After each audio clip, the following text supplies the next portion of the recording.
ఏ దేశంలో శాంతి భద్రతలు ఉంటాయో, ఏ దేశంలో ప్రజలు ప్రశాంతంగా నిద్రపోగలుగుతారో ఆయా ప్రాంతాలు అభివృద్ధి పథం వైపు నడుస్తాయని తెలంగాణ ముఖ్యమంత్రి రేవంత్ రెడ్డి అన్నారు. విదేశాల నుంచి తెలంగాణలో పెట్టుబడులు పెడుతున్నారంటే ఈ రాష్ట్రం ప్రశాంతంగా శాంతి భద్రతలు ఉండడమే కారణమని పోలీసుల సేవలపై రేవంత్ రెడ్డి ప్రశంసలు కురిపించారు. తెలంగాణ పోలీస్ రియల్ హీరోస్ అవార్డుల వేడుక తెలంగాణ హైదరాబాద్లోని కమాండ్ కంట్రోల్ సెంటర్లో అంగరంగ వైభవంగా జరిగింది.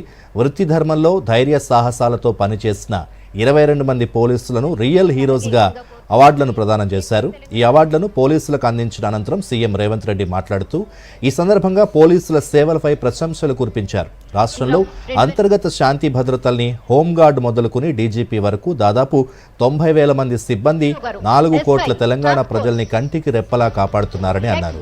పోలీసు ఉద్యోగం అనేది కత్తి మీద సాము వంటిదని ముఖ్యమంత్రి అభివర్ణించారు.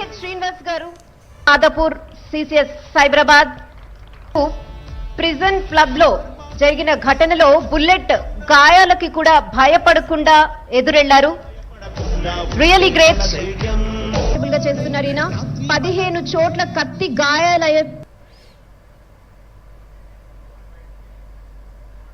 దేశ సరిహద్దుల్లో దేశ భద్రతను కాపాడే సైనికులు ఏ విధంగా అయితే ఈ దేశాన్ని రక్షిస్తున్నారో, రాష్ట్రంలో ఉండే అంతర్గత శాంతి భద్రతలను తెలంగాణ రాష్ట్ర ప్రభుత్వంలో పనిచేస్తున్న హోంగార్డు నుంచి మొదలు పెడితే డీజీపీ వరకు 4 కోట్ల తెలంగాణ ప్రజల్ని కంటికి రెప్పలా కాపాడుతున్నారు. పోలీసు ఉద్యోగం అనేది కత్తి మీద సాము లాంటిది.